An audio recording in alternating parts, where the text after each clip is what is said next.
안녕하세요. 영화관까지 방역 패스가 추가로 해제되었습니다. 처음에는 법원이 청소년의 학원, 독서실, 스터디 카페의 방역 패스를 풀어주었습니다.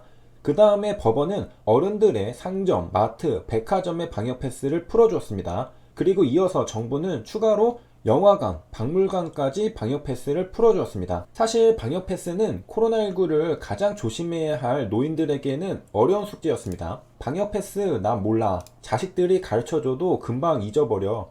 QR코드를 찍지 않은 노인들은 방역 패스를 프리패스하면서 대형마트에 입장했습니다. 그 누구도 그들을 막을 수 없죠. 대형마트 직원들은 QR코드 체크 부탁드립니다 라고 외칠 뿐입니다. 20여 명이 한꺼번에 몰려들면 역부족입니다. 만약 지하철 방역 패스를 시도한다면 아찔합니다. 아, 지금 출근 시간 지각이라고 저리 비켜, 뭔 패스야. 아몰랑을 시전하면서 돌파하면 못 막습니다. 앞에서 쭈뼛쭈뼛 하던 사람들도 아몰랑 돌파를 시도하는 한 명만 있으면 갑자기 용기가 생겨서 우르르 뭉쳐갈 수 있는 민족이 한민족입니다. 방역 패스를 추가로 확대하기에는 위험군에 속하는 노인들에 대한 통제도 힘들고 국민적 반발도 심할 수 있었겠죠. 그래서 정부는 한 발 물러서면서 추가로 영화관, 박물관도 방역 패스를 풀어준 걸로 보입니다. 방역 패스와는 별개로 백신은 효과가 있습니다. CDC에 따르면 코비드-19 백신은 감염, 중증, 사망을 예방하는 데 효과적입니다. 코로나19 백신은 감염 예방 효과, 중증 예방 효과, 사망 예방 효과가 있다는 겁니다.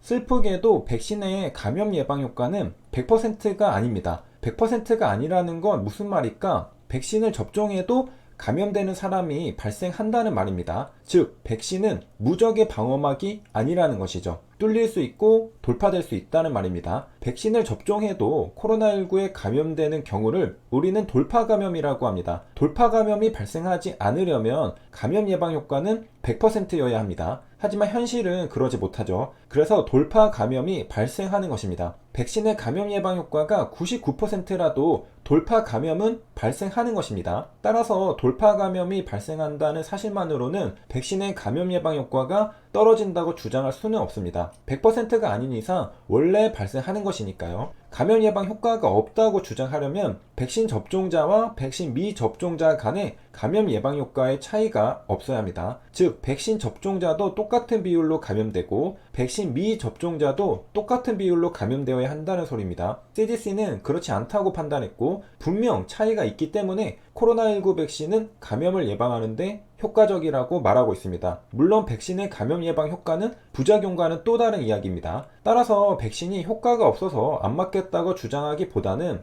효과와 부작용을 비교해보니 안 맞겠다고 주장하는 것이 합리적으로 보입니다. 백신의 효과는 인정해 주어야 한다는 것이죠. CDC에 따르면 백신을 접종하면 감염을 예방할 수 있습니다. 그런데 감염을 막기 위해서 백신을 접종했는데 운이 나쁘게도 감염이 되어버렸습니다. 이렇게 백신 접종 후 감염되었다면 어떻게 생각할 수 있을까요? 앞서 맞았던 백신은 아무 소용이 없는 걸까요? CDC는 백신은 중증 예방 효과도 있다고 합니다. 이 말은 설령 코로나19에 돌파 감염 되더라도 백신을 맞은 사람들은 덜 아프다는 것이죠. 백신 미접종자보다 백신 접종자는 상대적으로 안전하다는 뜻입니다. 이러한 주장은 최근 정부가 서울행정법원에 제시한 근거와도 일치합니다. 중환자실의 절반이 미접종자라고 하죠. 한국 국민의 85%가 백신 접종자, 15%가 백신 미접종자입니다. 만약 백신이 중증 예방 효과가 없다면 똑같은 비율로 중환자실에는 85%가 백신 접종자, 15%가 백신 미접종자가 차지하고 있어야 합니다. 하지만 절반씩 차지하고 있죠. 이런 사실을 검토해 볼 때 백신은 중증 예방 효과도 있다고 판단할 수 있습니다. 물론 방역 패스와 같은 기본권 침해의 근거가 되느냐는 또 다른 이야기입니다.